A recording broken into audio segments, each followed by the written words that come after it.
இன்னைக்கு காலையில் கூட ஒருத்தவங்க ஃபோன் பண்ணாங்க. என்னன்னு கேட்டேன். சரத்குமார் சார் நம்பர் தெரியுமா?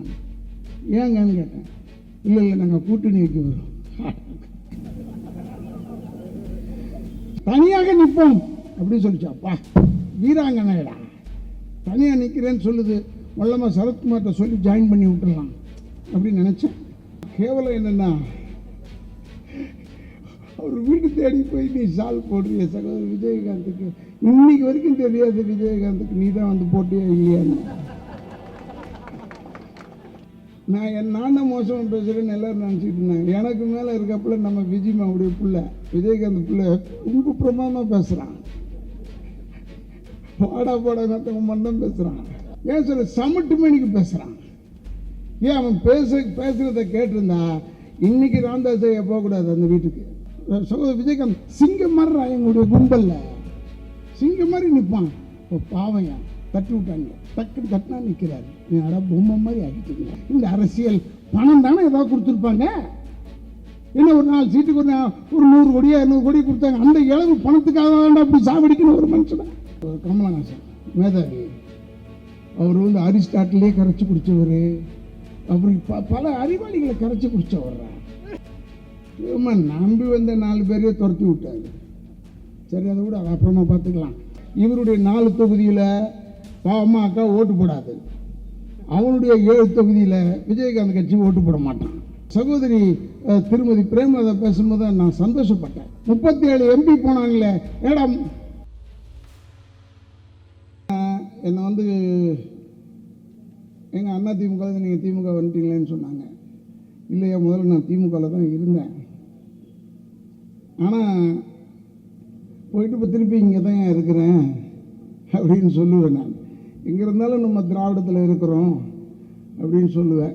பட் இப்போ இந்த கூட்டணிலாம் பார்க்கும்போது நான் எவ்வளோ பெட்ரு இல்லை. இதெல்லாம் பார்த்தேன். நான் தனிப்பட்ட ஆள், ஒரு மேடை பேச்சாளர், நான் ஒரு நடிகன். நான் வந்ததுக்கே 150 கேள்வி கேட்டாங்க இந்த பத்திரிகைக்காரங்க. இப்போ எல்லாம் பெரிய தலைங்கள்லாம் வந்திருக்கு. வீடு தேடி போய் ஒருத்தர் ஷால் போடுறாரு. அவர் நான் ரொம்ப மதிப்பேன். நான் எனக்கு எப்பயும் அவரை பிடிக்கும். ஏன்னா அவர் சொன்னால் ஒரு விசித்திரமாக சொல்லுவார், ஆனால் அது மாதிரி நடக்க மாட்டார்.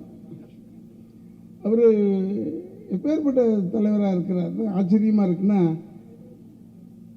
ஐயா ராமதாஸ் சாப்பிட்டு ஒரு பையன் ஆகட்டும், அன்புமணி ராமதாஸ் அவர் படித்தவர் இருந்தாலும், அவர் வந்து ஐயா ராமதாஸ் அவர்கள் வந்து எம்பிபிஎஸ் டாக்டர் இல்லையே, ஆர்எம்பி தானே. ஆனாலும் இவர் இருக்கார். எல்லாருமே நல்லா பேசுகிறாங்க, அருமையாக பேசக்கூடியவர்கள். நான் உண்மையில் எதிர்பார்க்கவே இல்லை. கூட்டணி சேர்ந்துக்க கழுத, அதை பற்றி ஒன்றும் கவலை இல்லை. அதெல்லாம் யார் கேட்டா? அதெல்லாம் அரசியல் சகஜம் தானே. போய் சேர்றது, கூட்டணி சேர்றது. கேட்டால் பிஜேபி சொன்னார்கள் போய் சேர்ந்தேன்னு சொல்லுவேன். அப்புறம் திராவிடமே வேணான்னு சொல்லுவேன். அப்புறம் போய் அதிமுகவில் போய் சேருவேன், கூட்டணியில் தலைமையில் இருக்கிற கூட்டணியில்.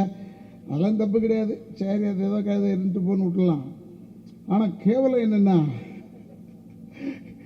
அவர் வீட்டு தேடி போய் நீ சால் போடுறிய சகோதரர் விஜயகாந்துக்கு. இன்னைக்கு வரைக்கும் தெரியாது விஜயகாந்துக்கு நீ தான் வந்து போட்டியா இல்லையான்னு. இல்லையா இல்லையா எனக்கு தெரியும், அதனால சொல்கிறேன். நான் என்ன பொய்யா சொல்கிறேன்? 100 வாட்டி தட்டி சொன்னால் கூட தெரியாது. அமெரிக்காவில் அட்வைஸ் பண்ணியிருக்கான், இப்போ கூப்பிட்டு போகாதீங்க வேற அப்படின்னு. பட் இப்போ அவர் வரலன்னா இங்கே கல்லா கட்ட முடியாது, இங்கே வியாபாரம் பண்ண முடியாது. அதனால் கூப்பிட்டு வந்திருக்காங்க. இதனால் நான் எதுக்கு சொல்கிறேன்னா, இதெல்லாம் நான் பேசுகிறது தான் ரொம்ப தப்பாக பேசுகிறேன். நம்ம இன்டர்நெட் ஜனங்க இருக்குது, அதான் நம்மளை வளர்த்த ஆளுங்களே அதுங்க தானே. அவங்க இல்லைன்னா நமக்கு, நான் இப்போ இந்த 2வது தடவை சினிமாவில் வந்திருக்கவே மாட்டேன். அப்போ நான் என்ன பேசினாலும் போடுவாங்க, பயங்கரமாக போடுவாங்க. நான் தான் மோசமாக பேசுகிறேன்னு எல்லோரும் நினச்சிக்கிட்டு இருந்தாங்க. எனக்கு மேலே இருக்கப்பல நம்ம விஜயமாவுடைய பிள்ளை விஜயகாந்த் பிள்ளை ரொம்ப பிரமாதமாக பேசுகிறான். பாடா மற்றவங்க மட்டும் பேசுகிறான். இல்லை, அது நானே பெட்ரு பார்த்தேன். பரவாயில்ல, நம்ம தயாரிப்புகள் நல்லா இருக்குடா. எதிர்காலத்தில் ஒரு ஆள் வேணும்ல அப்படியே பேசுறதுக்கு. ஏன் சொல்ல சமட்டு மணிக்கு பேசுகிறான். ஏன் அவன் பேசுகிறத கேட்டிருந்தா இன்னைக்கு ராமதாஸ் ஐயா போகக்கூடாது அந்த வீட்டுக்கு. அதை விட இந்த மாப்பிள்ளை இருக்கார் சுதீஷ், நல்லவர் தான் அவர். நான் அவங்கள பற்றிலாம் நான் பெருசாக பேச வரல. ஏன்னா அடையாளம் தெரியாதவர்களை பற்றி பேசி அடையாளம் தெரிந்து கொள்ளக்கூடாது. நீங்கள்லாம் இதெல்லாம் எதுக்கு சொல்கிறேன்னா, மாப்பிள்ளை பாவம் சுத்தி அது என்ன பெரிய அரசியல்வாதியா? சரி, ஏதோ எடகட்டி விற்கிற ஆள் மாதிரி அவர். அது ஒரு வியாபாரி. அவருக்கு என்ன தெரிய போகுது பாவம்? அந்த பிள்ளைக்கு அவர் என்ன கட்சி தெரியுமா, அரசியல் தெரியுமா, என்ன தெரியும்? சுதந்திர போராட்டம் எப்படின்னா கருவான காலத்துக்கு முன்னாடி எப்படியா தெரியும் அந்த பிள்ளைக்கு? புக்கில் படித்தா கூட தெரியாது. அந்த பையன் தப்பா அவர் சொன்னார், எங்களுக்கு பாட்டாளி மக்கள் கட்சிக்கு கொடுத்துட்டு எங்களுக்கு கொடுத்துட்டாங்களே நாங்கள் வருத்தப்படுறோம்னு சொல்கிறாரு. இன்னைக்கு காலையில் கூட ஒருத்தவங்க ஃபோன் பண்ணாங்க. என்னன்னு கேட்டேன், சரத்குமார் சார் நம்பர் தெரியுமான்னு. ஏங்கன்னு கேட்டேன். இல்லை நாங்கள் கூட்டணி வைக்க வரோம். சரி, 350 இது ஒரு 350 சேரும் போல இருக்குது. மொத்தம் 400 பேர் தானே, சேர்த்துட்டு போ. அதில் 40 பேர் நின்றுட்டான்னா என்ன செய்யறது? மீதி பேர் அவரு இன்னும் தனியாக நிற்பேன்னு சொல்கிறார். தனியாக தான்டா எல்லாருமே நிற்கணும். யாராக இருந்தாலும் இப்போ நம்ம கூட்டணி சேர்ந்துருக்கும் பாரு, நம்ம எல்லோரும் ஒன்றா சேர்ந்து நிற்க முடியாது ஒரே இடத்துல. ஒவ்வொரு தொகுதிக்கும் ஒவ்வொரு ஆள் தான் நிற்கணும். தனியாக தான்ப்பா நிற்கணும். அது ஏன் அனௌன்ஸ் பண்ணுறீங்க? அப்படி நான் தனியாக தான் நிற்பேன். பக்குன்னு ஆயிடுச்சு. எவ்வளோ துணிச்சல் பாடுறா. அதெல்லாம் ஒவ்வொருத்தருக்கும் கட்சி ஆரம்பிச்சு. நம்ம சகோதரி இருக்காங்களே விஜயகாந்த், அவங்களுடைய மனைவி, அவங்க பிரேமலதா பேசும்போது நானே மிரண்டேன். நான் என்ன தனியாக நிற்போம் அப்படின்னு சொல்லிச்சாப்பா, வீராங்கனைடா தனியாக நிற்கிறேன்னு சொல்லுது. மொல்லமாக சரத்குமார்கிட்ட சொல்லி ஜாயின் பண்ணி விட்டுடலாம் அப்படின்னு நினச்சேன். ஏன்னா நம்ம இந்த ட்ரெயினில் ஏற முடியாது, இங்கே இடம் இல்லை. மெயின் பார்ட்டிங்களுக்கே இடம் இல்லை, சைடு பார்ட்டிங்களுக்கு எப்படி இடம் கொடுப்பாங்க? நான் உடனே சொன்னேன், அங்கே போய் சேர்த்துடலான்னு பார்த்தேன். போய் சேர்த்துக்கியான்னு. ஆனால் இந்த அம்மா சொன்னது அவ்வளோ வீரமாக இருந்தது.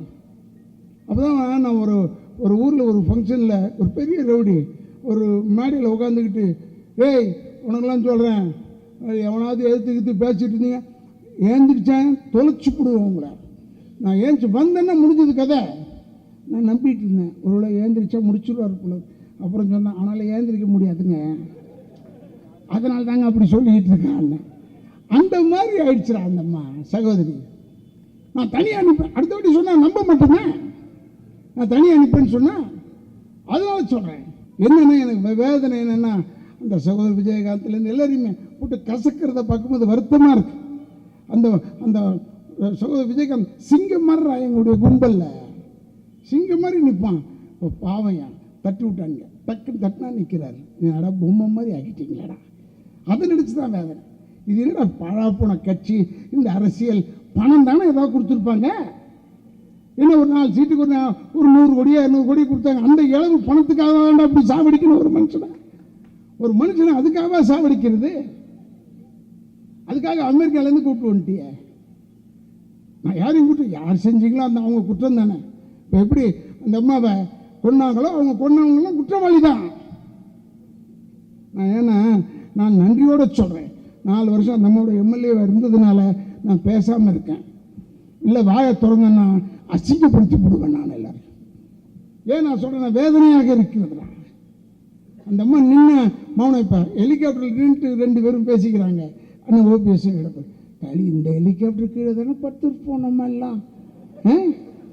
என்ன ஆட்டம் கட்சி அந்த பொம்பளை இல்லைங்க. வெள்ளம் இந்த பகுதியில் உள்ள அடங்க இருக்கீங்க, அதையா பார்க்க போகிறோம், சும்மா இருக்கியா, பார்த்ததை எழுதிக்கியா சுட்டு இவங்க 2 பேரும் பாப்பா அந்த அம்மா வரும்போது இவ்வளோ ஆகாயத்துலம்மா வருவாங்க கேட்குறாயா. அவங்க 2 பேரும் ரசிச்சுக்கிட்டு இருக்காங்கய்யா. அதுக்காக சொல்கிறேன், போய் பார். புயல்னு அடித்த உடனே முதல்ல போய் அங்கே நின்று குறை கேட்டது நம்முடைய தளபதியார் மட்டும் தாண்டா. அவர் குறை கேட்டார், இன்னைக்கு கேட்டார், நாளைக்கு ஆட்சிக்கு வந்தோன்னே நிவர்த்தி செய்ய போகிறதும் அவர் தாண்டா. அது மக்களுக்கு தெரியும். படித்த ஸ்டூடெண்ட்ஸில் பின்ன எதுக்கு ராகுல் காந்தி ஸ்டெல்லா மாதிரி சொந்தவனே அவனை அழகாக இருக்கிறான் ஆள். மோடி வராரு, கமலஹாசன் வயசாயிடுச்சு, நம்ம கமல் தான்.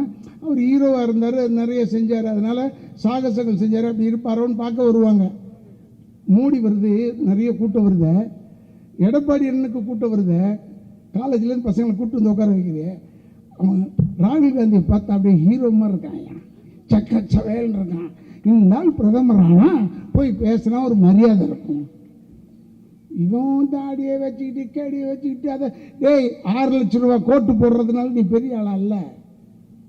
மோடி ஐயா நான் பாராட்டுறது என்னென்ன, இந்தியாவுக்கு வந்தவுடனே டெல்லிக்கு வந்தோடனே முதல் வேலை மேப்பை விரித்து பார்த்து எந்தெந்த ஊர் பார்க்கல டக்குன்னு போயிட்டு வந்துடுவார்.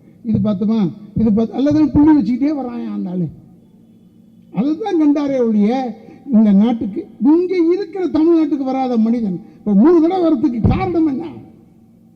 இன்னும் தேர்தல் நெருங்க நெருங்க இன்னொரு தடவை வர போறாரு, வர விட மாட்டாரு. ஏன்னா அவருக்கு தெரியும் இங்கே வேவலை, அவருடைய பருப்பு இங்கே வேவலைன்னு தெரியும், அவருக்கு மனசாட்சிக்கு தெரியும். அதனால சொல்றேன், இந்த துரியோதனம் போர்ல பீமனை எதுக்க போறான், 2 பேரும் ரொம்ப பலசாலிங்க. அவனை ஜெயிக்கின்றப்பனா அவங்க அம்மா காந்தாரி சொன்னான், நீ பீமனை ஜெயிக்கின்றப்பனா குளிச்சுட்டு அப்படியே துணி இல்லாமல் என்கிட்ட வா, நில்லு, நான் என் கண்ணை அவுக்கிறேன். கண்ணை அவுத்து கண்ணில் பார்த்துட்டேன், உன்னை எங்கேயுமே உன்னை கொல்ல முடியாது, நான் அடித்து கொல்ல முடியாது. உடனே அவன் துரியோதனன் என்ன செஞ்சான், சரின்னு குளிச்சுட்டு மொட்டை குண்டியாக வந்தான். ஏந்திரிச்சு துணி இல்லை, ஒட்டு துணி இல்லை. அப்போ கிருஷ்ணன் எதிர்க்க வந்தான், டேய் என்ன இப்படி துணி இல்லாமல் போகிற? இல்லை எங்கள் அம்மா சொல்லிச்சு, கண்ணு கட்டியிருக்கான், துணி இல்லாமல் போய் நின்னோம்னா அப்படி அவுத்தோம்னா அப்படியே பலம் வந்துடுமா எனக்கு. தட்சி நீ குழந்தையா இருந்தால் பரவாயில்ல, இப்போ பெருசாக ஆயிட்ட, உலக்கே ஆயிட்ட, இப்போ அப்படி போவாத. அப்படியா, என்ன செய்யலாம்? வாழைத்தண்டில் அதை எடுத்து இடுப்பில் கட்டிக்க. வாழைத்தண்டு எடுத்து இடுப்பில் கட்டினா கம்நாட்டிக்கு தெரிய வேணாம், வந்திருக்கிற கிருஷ்ணன் எதிர்பார்த்தி ஆள்னு தெரிய வேணாம், புரிய வேணாம். இந்த சுதீஷுக்கு புரியாமல் துறமுருகன்ட்ட போய் பேசலாமா? அவர் எதிர்பார்த்தி ஆள் தான். அங்கே போய் சீட்டு கேட்டால் அவர் சொல்லாமல் என்ன செய்வார்? சரி, அதுக்கு அப்புறமா வரேன். ஆனால் இப்படி சொன்னவுடனே கிருஷ்ணன் சொன்னவுடனே இவன் துணியை கட்டிக்கிட்டு நேராக போய் நின்னவுடனே அந்த அம்மா கண்ணை அவுத்துச்சு, மேலேருந்து பார்த்துக்கிட்டே வந்தது. பார்த்தா இடுப்பில் அந்த வாழைத்தண்டு. இது ஏன்டா கட்டிக்கிட்டு வந்தேன்? இல்லைம்மா கிருஷ்ணன் சொன்னான். ஆடாப்பா, அவன் சொல்ல போய் கேட்கலாமா? ஒச்சடா, அங்கே ஒன்று அடித்தான்னா நீ செத்து போயிடுவாடான். கரெக்டா அங்கே போய் சொல்லியாச்சு பீமன்கிட்ட. பீமன் வந்தான், துரியோதனனை கீழே போட்டான், கதையால் ஒரே அடி தொடையில் உயிர் போயிடுச்சுதான், செத்து போயிட்டான். இதைத்தான் சொல்கிறேன், தயவுசெய்து நமக்கு அன்னையாக இருக்கக்கூடிய நம்முடைய தலைவராக இருக்கக்கூடிய தளபதியார் அவர்கள் நமக்கு ஒரு சகோதரனாக, தாயாக, அவர் சொல்றதை கேட்டு நீ தயவுசெய்து வேறு எவன் சொல்றதை கேட்டு வாழ்த்தண்டை கட்டிடாத, செத்து போயிடுவேன், மாற்றி போடாத. சொல்ல முடியாது, இன்னும் நெருக்கத்தில் என்னென்னாலும் செய்வாங்க. 6000 ரூபாய் திட்டத்தை எதுக்கு கொண்டு வந்தான்? 6000 ரூபாய் 2000 ரூபாய் 2000 ரூபாய்க்கு கொடுப்பானா? பிஜேபிக்காரங்க அறிவாளிடா, அவன் படித்தவன். 2000 ரூபாய் கொடுக்குறேன்னு சொன்னான். ஏன்னா அந்த தேர்தல் நடந்து ரிசல்ட் வர வரைக்கும் அது போகும். அது திட்டம், அறிவிச்ச திட்டம். அதை கொடுப்பேன்னு சொல்லுவான். இவன் தான் சென்ட்ரல் கவர்மெண்ட்ல இருக்கான், ஆமான்னு அங்கே சொல்லுவான். தேர்தல் அதிகாரி சொன்ன உடனே இங்கே கொடுப்பான். நம்ம ஆளுங்க அதை வாங்கிட்டு கடைசி வரைக்கும் கொடுத்தாரியா? டேய் பார், நான் இப்பவும் சொல்கிறேன், எனக்கு ஒன்றுமே இல்லை. ரோட்டில் ஒருத்தன் கக்கூஸ் போயிட்டு இருந்தான், கக்கூஸ் போயிட்டு வெள்ளரிக்காய் தின்னுட்டு இருந்தான். ஏன்டா ஒன்று வெள்ளரிக்காய் தின்னு, இல்லைன்னா கக்கூஸ் போகிறேன். அது நான் சொந்தமாக வாங்கின வெள்ளரிக்காய், நான் தொட்டு கூட தின்பேன், தொட்டு தின்னான். நான் என்ன செய்ய முடியும்? அதுக்கு நான் சொல்ல தான் முடியும். கடைசியில் இருக்கிற சகோதரர் வரைக்கும் காலில் விழுந்து கேட்டுக்கிறேன், தயவுசெய்து சொல்கிறேன், நல்லது நடந்தால் சந்தோஷப்படுவேன், வேற எதுவும் நடக்காதுன்ற நம்பிக்கையோடு இருக்கிறேன். ஏன்னா உன்னுடைய முகத்தில் வெற்றியின் முகம் தெரிகிறது, அதனால் சொல்றேன். நமக்கு கவலை இல்லை. ஏன்னா நம்ம கிட்ட கெஞ்சினவங்க எல்லாம் இருக்காங்க, தெரிஞ்சு வச்சுக்க. சகோதரர் சுதீஷ் அவர்கள் போன் பண்ணி நம்முடைய துறைமுறைகிட்ட கேட்டிருக்காரு, மாப்பிள்ள கேட்டிருக்காரு சீட்டு. நீ இடம் இல்லைப்பா, யதார்த்தமா சொல்றது கரெக்ட் தானே? அந்த 2 பேர் கட்சியிலேருந்து போயிருக்காங்க, அவங்க யாருன்னு எனக்கு தெரியாதுன்னு சொல்றாரு. யாருன்னு தெரியாதுன்னா உண்மையிலே சொல்றேன், எனக்கு வேற அமைச்சர்களை தெரியாது. அப்படி சொன்னா என்ன அர்த்தம்? அமைச்சர்கள் கூடவா தெரியாது? எனக்கு தெரியாது. எனக்கு தெரிஞ்சது பூரா அந்த அம்மாவை மட்டும்தான் தெரியும். இப்போ இருக்கிறவனை தெரியாதுன்னு சொன்னால் அது மாதிரி அண்ணன் சொன்னார். யாரோ 2 பேர் வந்தாங்க தெரியும். அவர் வீட்டுக்கு அவர் பொதுநலவாதி, எல்லாருக்கும் உதவி செய்யக்கூடியவர். அவர் வீட்டுக்கு வரான் 2 பேர். நான் என்ன சொல்கிறேன், அவங்க ஒன்றும் சீட்டை பற்றிலாம் பேசலைன்னு சொல்கிறாங்க. வேறு எதுக்கு அந்த வீட்டுக்கு போகணும்? ஸ்கூல் சீட்டுக்கு பணமா? இல்லை ஏதாவது உங்கள் ஏரியாவில் ரோடு போடலன்னு அவர்கிட்ட போய் கேட்கலாமா? எதுக்கு போனேன்? நீ சீட்டை தவிர வேறு எதுக்கு போயிருப்ப? அவர் யதார்த்தமாக அவர் சொன்னார், இதெல்லாம் என்ன கேட்காதீங்க, நீங்கள் தலைவரை போய் கேளுங்க போங்க. இப்போ இங்கே கிடையாது. ஏன்னா தெரிஞ்சு வச்சுங்க, நமக்கு கிடைத்திருக்கும் தலைமை இளமையான தலைமை, இந்த இன்ஜினை ஓட்டக்கூடியவர். அதனால் வண்டி ரெடியாக இருக்கு. ஆரஞ்சு கொடி பறக்குது, அப்படி ரெட்டு அப்படி பச்சை போட்ட உடனே வண்டி நவுற ஆரம்பிச்சிடும். ஏறுறவன் நினைக்கிறவன் இப்போவே ஏறிக்க. உன் உண்மைக்கு சொல்கிறேன். ஏன் நான் ஜெயிச்சுட்டு கடைசியில் வெற்றி பெற்ற இயக்கத்தில் இருக்கிறேன்னு தைரியமாக சொல்லலாம். அதுக்காக சொல்கிறேன் உன்னை. நீ எந்த கட்சியில் வேணாலும் இரு, நீ வாழணும்னா அந்த தமிழ் தெரிய வேண்டும் என்றால் நீ உதயசூரியனுக்குத்தான் வாக்களிக்க வேண்டும். ஏகப்பட்ட கட்சி ஆயிடுச்சுடா. என் சகோதரன் கமலஹாசன் கூட கட்சி ஆரம்பிச்சிருக்காரு. நம்ம நண்பர் ரஜினிகாந்த் தெரிஞ்சு போச்சு, இதில் ஒன்றும் வேவாதரான்னு. இது ரொம்ப கஷ்டம். இது 6 தொகுதியாமே ஒரு எம்பிக்கு. சொன்ன உடனே அவர் சொல்லிட்டார், நான் சட்டமன்ற தேர்தலுக்கு வரேன், இப்போ வேணாம். அவருக்கு கரெக்டாக தெரியும், சட்டமன்ற தேர்தல் வந்தால் முதலமைச்சர் ஆகிடுவார்னு அவருக்கு தெரியும். அதனால் அவர் சொல்கிறார், அவரை பற்றி நான் பேசக்கூடாது. நல்ல மனுஷன். நம்ம இவர் இருக்கார் கமலஹாசன், மேதாவி. அவர் வந்து அரிஸ்டாட்டிலே கரைச்சி குடித்தவர். அவருக்கு பல அறிவாளிகளை கரைச்சி குடித்தவர்றா அவர்.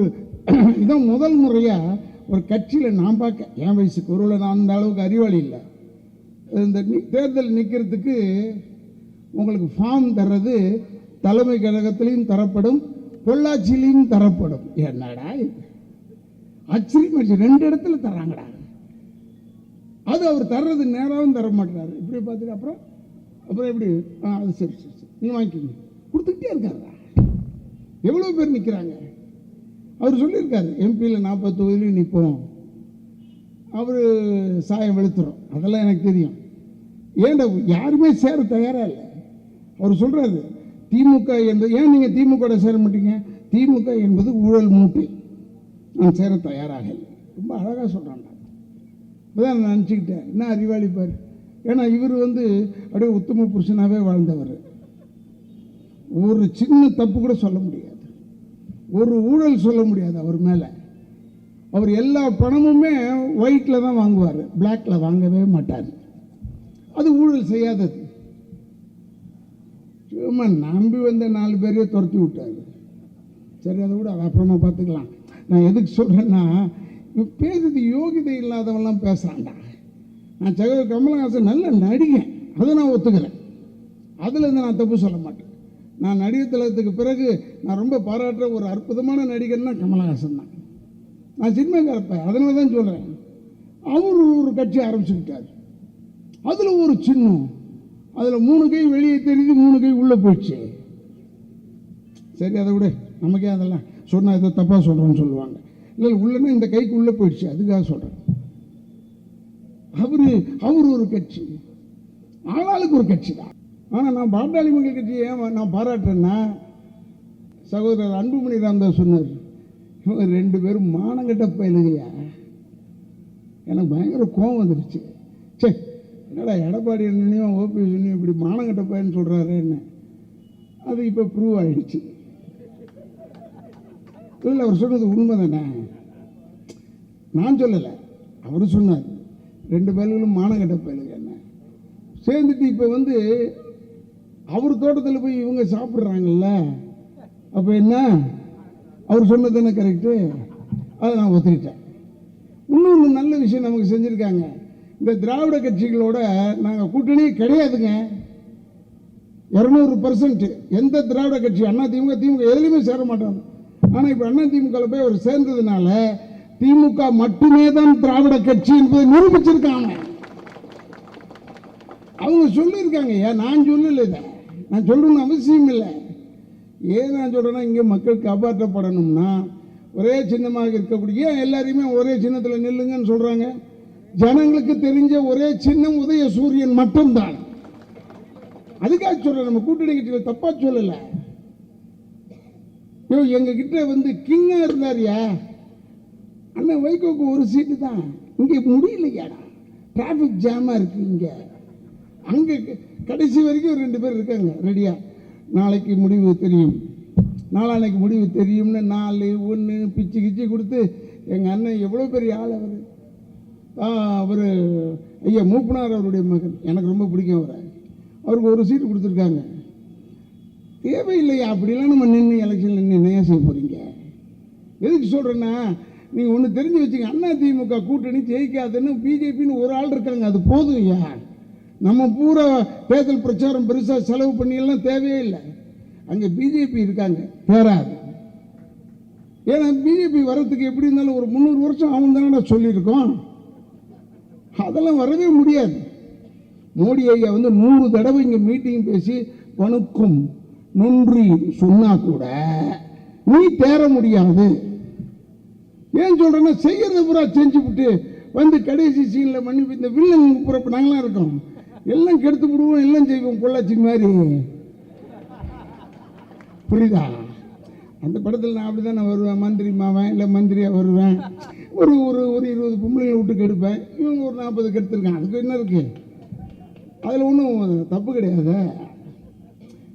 ஏன்னா எங்கள் பிரகாரம் அது தப்பு கிடையாதுயா. வில்லங்களுக்கு கடைசியில் போலீஸ் வந்து பிடிக்கும் போது மன்னிப்பு கேட்போம், விட்டுருவாங்க விஷயத்தை. நம்ம தமிழ் ஜனங்க தானே, மறக்கிறதுக்கு நம்ம ஆளுங்க மாதிரி புட்டா பயிலுக்கு உலகத்தில் கிடையாதுரா.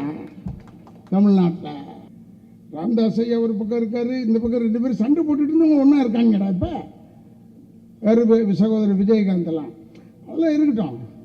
அவங்க 2 பேருமே ஒருத்தங்க விட்டு கொடுக்க மாட்டாங்க. என்ன கேட்டால், இவருடைய 4 தொகுதியில் பாமக ஓட்டு போடாது, அவனுடைய 7 தொகுதியில் விஜயகாந்த் கட்சி ஓட்டு போட மாட்டான். எழுதி கொடுக்குறேன் நான். அதாவது அந்த சகோதரி திருமதி பிரேமலதா பேசும்போது நான் சந்தோஷப்பட்டேன். 37 எம்பி போனாங்களே, ஏடா அப்படி சொல்லலை, அது மாதிரி சொன்னாங்க. 37 எம்பி போனாங்களே, என்னையா செஞ்சாங்க? அதெல்லாம் கேட்டுட்டு இவர் சிரிச்சுக்கிட்டு வீட்டுக்கு போய் 4 தொகுதி கொடுக்குறோம் சேருங்க. எவ்வளோ மானம் கேட்டவங்கடா. இது அன்புமணி ராமதாஸ் சொன்னார். இல்லை நம்மளை நான் நினச்சி சேர மாட்டாங்க உங்களுக்கு. இந்த அம்மா டப்புன்னு அடிச்சிருச்சு. 37 எம்பி அதிமுக ஜெயிச்சு என்னடா செய்வாங்க கேட்டால், அம்மா ஆட்சி அமைக்கிறோம், அம்மா ஆட்சி அமைக்கிறோம். அம்மா சொன்னாங்கடா, சவால் விட்டாங்க, இனிமேல் பிஜேபியோட ஒட்டு உறவு கிடையாதுன்னு சொன்னாங்களா இல்லையா? என்னடா அம்மா ஆட்சி அமைக்கிறோம், நாங்கள் வாங்குறது வந்தாண்டா, எனக்கு தெரியாதா? அதெல்லாம் சொன்னாங்க. என் கண் எதிர்க்க நான் சொல்கிறேன், நான் விஜயகாந்த் கட்சியோட சேர்ந்தது தப்பு தான், அவர் இனிமேல் தேர மாட்டாருன்னு சொன்னாங்க. அதான் தப்பு சொல்லிட்டாங்க, அவர் தேர மாட்டாருன்னு சொல்லிட்டாங்க. அதை பற்றி நமக்கு என்ன இருப்பா, நம்ம அதெல்லாம் சொல்கிறதுக்கு இல்லை. ஏன் நான் சொல்கிறேன்னா, அதெல்லாம் மறந்துட்டு எப்படா சேர்ந்தீங்க? இதே ராமதாஸ் சுத்திக்கு உள்ள தைரியம் இருந்தால் அந்த அம்மா என்னை உள்ளத்துக்கு வைக்கணும், நான் உள்ளத்துக்கு வச்சாச்சுரா. மோடி ஐயா இன்னைக்கு சொல்கிறாரு எங்கள் அந்த மீட்டிங்கில், ஆங்கிலத்தில் சொல்கிறார், ஆங்கிலத்திலுமே ஹிந்திலேயே என்ன அளவுலேயே சொல்கிறாரு.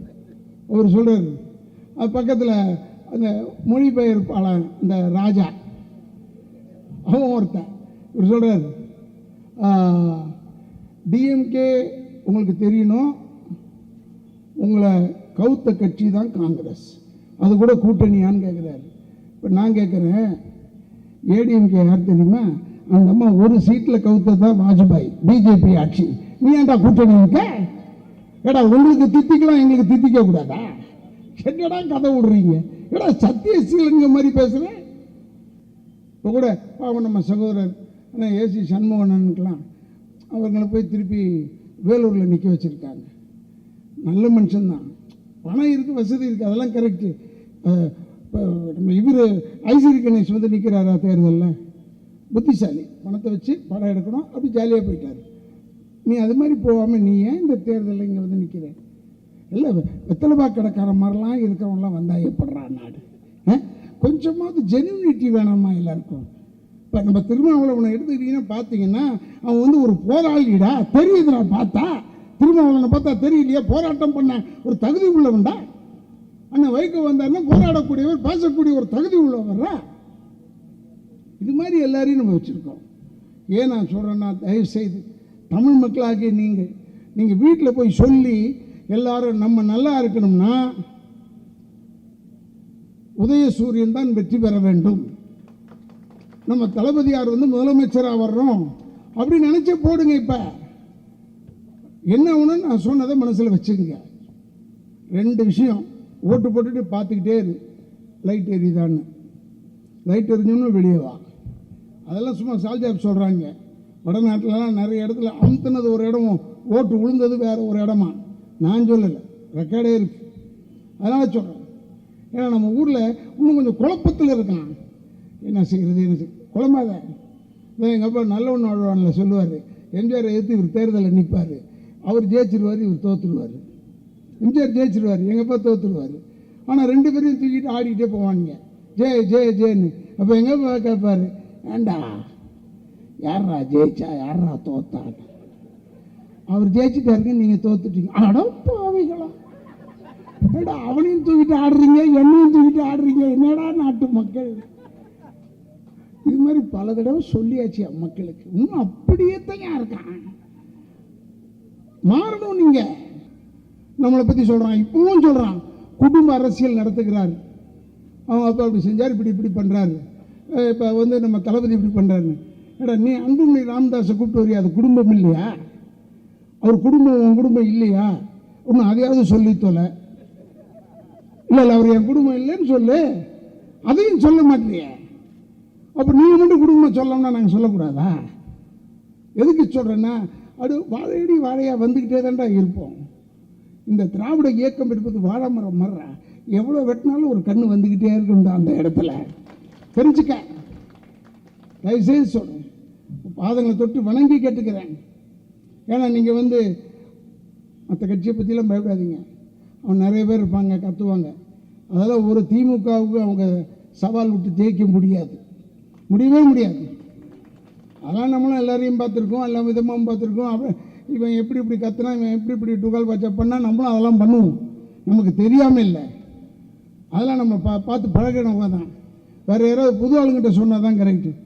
இப்போ தமிழ் இசையம்மா சொல்லுது, அந்த சகோதரி சொல்கிறாங்க, ஏன் இந்திய கொண்டாந்தா என்ன? நான் இப்போ கூட சொல்கிறேன், வேணாம், நான் இந்திய கொண்டா ஏதாவது செய். ஆனால் நீ தேர்தலில் இந்தியில் பேசி தான் ஓட்டு கேட்கணும். இந்த தொகுதியிலெல்லாம் நீ ஹிந்தி தான் பேசணும், நீ தமிழில் பேசவே கூடாது. நீ ஹிந்தியில் பேசி எது புரிஞ்சுதோ அதை புரிஞ்சவனுக்கு ஓட்டு போடுவான், வாங்கிட்டு போ. ஏற்கனவே நீ 1200 டெபிசிட்டில் இருக்க, கீழே போயிட்ட. வேணான்னு சொல்கிறவனுக்கு உனக்கு சம்மந்தமே இல்லை. நோட்டால் குத்துறவனே அதிகமாக குத்திருக்கான் உன்னை விட. தேசிய கட்சி பேர் உடனே நீ செஞ்சிய, அது செஞ்சுது. முதல்ல ஒன்றுத்தோட அப்புறம் என்கிட்ட வா. நான் சொன்னேன், எதுக்கு சொல்கிறேன்னா, தயவுசெய்து நீங்கள் நினச்சிங்கன்னா உங்கள் கையில் தான் இருக்குது.